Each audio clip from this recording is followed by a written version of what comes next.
I'm like, bro, you gotta stop the way, bro.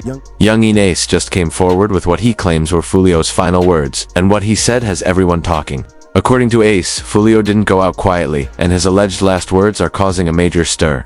The revelation has reignited. Tensions in Foolio's affiliates are clearly not taking it. Tapping to everybody.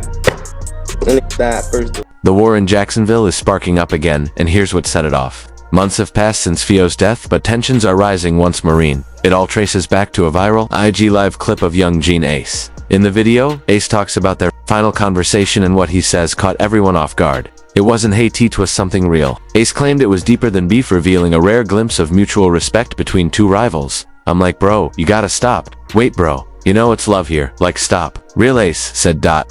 Did Ace really just say he told Fio he loved him after all the diss track shootings and disrespect? Those were his final words, a plea for Fio to stay safe. But not everyone believes it. Many think he was trolling or trying to rewrite the narrative. Still, during the same live, Ace doubled down, saying it's so funny cause we were cool and stuff. Whether genuine or calculated, that clip has stirred up emotions and reignited a city already on. Like, you know, I put your wrist out the way. So you know what I'm saying, to all the kids, y'all stop.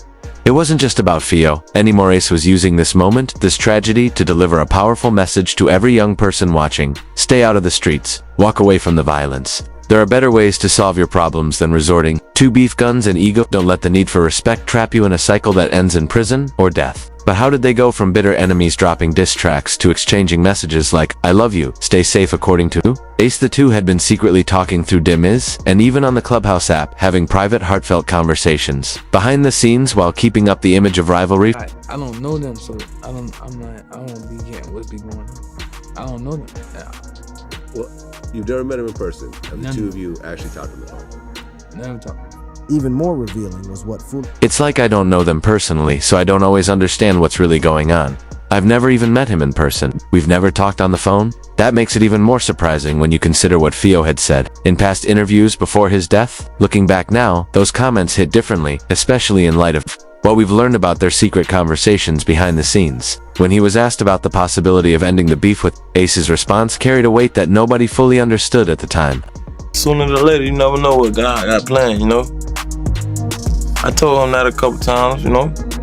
We be talking time to time, like, you know what I'm saying? Like, you never know what can happen. You know, like, it ain't no, you know what I'm saying? We want to kill each other. Nah, we just mutual, you know? We just mutual. It was just mutual respect, something completely different from the cold-blooded hatred that shaped their public image. But that brief moment of peace starts to feel like a lie when you remember who ended up getting arrested for Fio's murder. Suddenly, all that talk of understanding and reconciliation feels hollow, like it was just a cover for something darker going on behind. The shooters are members of or affiliated with rival gangs of Jones that go by ATK and 1200. Still, it's important to point out what Sheriff TK Waters made clear during a press conference. There is no active investigation into Yungeen Ace at this time. That statement from law enforcement suggests that while individuals associated with Ace's crew may have played a role in Foolio's murder, Ace himself wasn't orchestrating it, coordinating it, or even aware it was going to happen.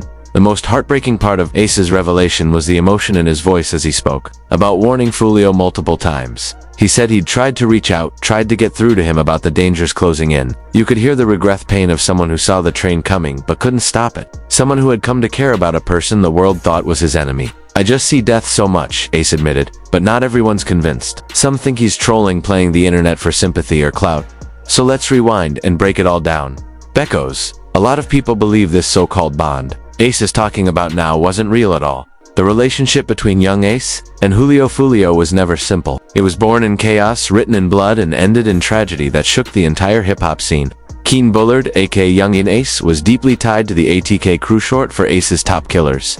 And judging from that name, it's obvious these weren't just rappers playing gangsta for the cameras. On the other side stood Julio Foolio, born Charles Andrew Jones II, aligned with Keith, them all. With two cliques named like that operating in the same city, beefing over street rep territory and pride, you already know. Violence wasn't a matter of if, but when.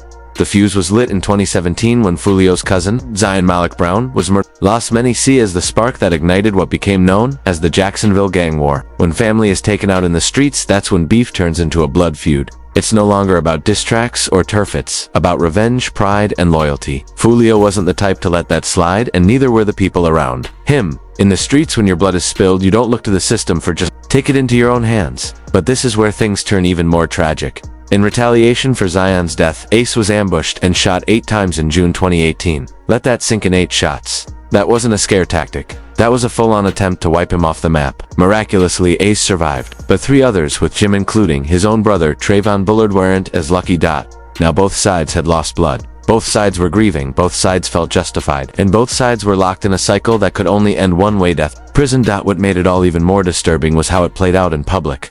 This wasn't just street beef, it became content. Viral videos, disrespectful Instagram stories, lyrics packed with names of the dead. Foolio posted clips mocking Ace's lost loved ones, stoking the flames. And Ace, he fired back in a way no one expected. In March 2021, Ace dropped Who I Smoked featuring Spina Bince, Wappa Wit, Da Choppa, and Fast Money Goon. They flipped Vanessa Carlton's soft piano melody from 1,000 Miles and turned it into one of the most disrespectful diss tracks in hip-hop history. They rapped about real-life murders over a pop beat. They named names. They turned death into a hook and fans into spectators of a very real, very deadly war. But You're the one that actually has the most to lose. Yeah, that's crazy though. though Foolio wasn't about to let that disrespect slide, he fired back with his own diss track over Fantasia's When I See You, and just like that, the musical war was fully in motion. But this wasn't just rap beef for people casually scrolling through YouTube or streaming on Spotify. This was real life bleeding into the booth, raw pain being turned into profit with real consequences hanging over every single bar they spit. Each diss track was like throwing gasoline on an already raging fire, and everybody in Jacksonville knew it was only a matter of time before someone got burned.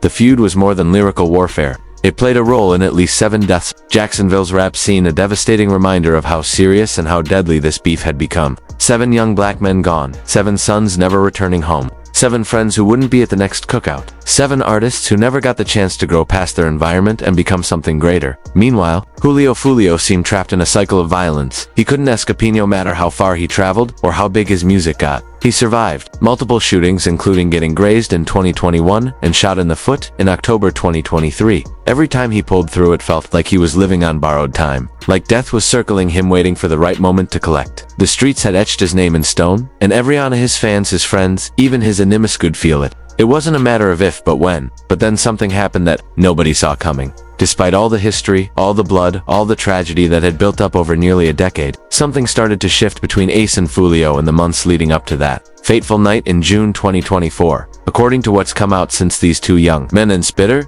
enemies had begun finding common ground. A fragile peace started to take shape. A quiet understanding was forming far from the cameras and the chaos. And no one, not the fans, not the streets, not even their closest people, knew just how deep that change had gone. Let's just put it all behind us. Like I said, like, you never know what God got planned. Like, you know, we mutual right now. The complexity of their relationship, from bitter enemies to something resembling mutual respects, at the stage for what would become their final conversation. The last words Ace revealed, they painted a picture far different from what anyone expected. It was more human, more emotional, and way more heartbreaking once you understood the full context. As we move forward in this story, keep in mind, this isn't just about 2 rappers trading shots over some studio beef. This is about young black men caught in a generational cycle of violence bred in communities that America has long ignored. It's about what happens when poverty, lack of opportunity, systemic racism, and street culture collide, when surviving becomes more urgent than actually living. It's about children who grew up too fast, who learned how to use guns before they ever learned how to deal with their feelings. It's about young men who found fame and money but could never truly escape the pain and circumstances that shaped them. And most of all, it's about how even in the darkest moments, even between supposed enemies, humanity can still break through the cracks. But before we dive into that last conversation, we need to understand how Foolio's life came to a tragic end on June 232-024, and how that night would push Ace to speak out publicly about private moments no one saw coming, revealing truths that would rewrite everything we thought we knew about their bond. The night everything changed. Foolio's final hours, June 23-2024, was supposed to be a celebration, a rare moment of joy in a life filled with pain, trauma, and survival. Foolio was turning 26, and for someone who had dodged death more times than most people can count, making it to that age was no small feat. Against all odds, he wanted to party hard, to enjoy life for once, and be surrounded by his closest people. But in the streets, especially when you're someone like Foolio, a high-profile target with enemies who don't sleep, celebrations can turn deadly in an instant. Birthday parties can become crime scenes, and laughter can flip to sirens before you even realize what's happening. The night started off low-key at an Airbnb in Tampa, where Foolio planned to celebrate with his inner circle, his day ones, his real supporters. Tampa was supposed to be neutral ground, a place where he could breathe, a place where he could be Charles Jones, not Julio Foolio, where he could stop watching over his Vegas for one night. But things didn't go as planned. The party eventually moved to a home to suites hotel near the University of South Florida. At the time, it probably seemed like a small changes, a shift in location. But if you're Foolio, someone with active enemies, someone who's been shot at more than once the last minute, move is never just a move. It's a risk, a vulnerability, a chance for someone watching from the shadows to make their move. And then came the biggest mistake, posting everything online. Throughout the day and into the night, Foolio was posting on Instagram about his birth, location, his vibes, the celebration. But in today's social media era, that's not just a highlight reel, that's a live GPS signal to anyone looking for you. Every post, every story, every tagget was like a breadcrumb trail leading straight to him. And for someone who had made so many enemies, that was all they needed. What was meant to be a birthday turned into a tragedy.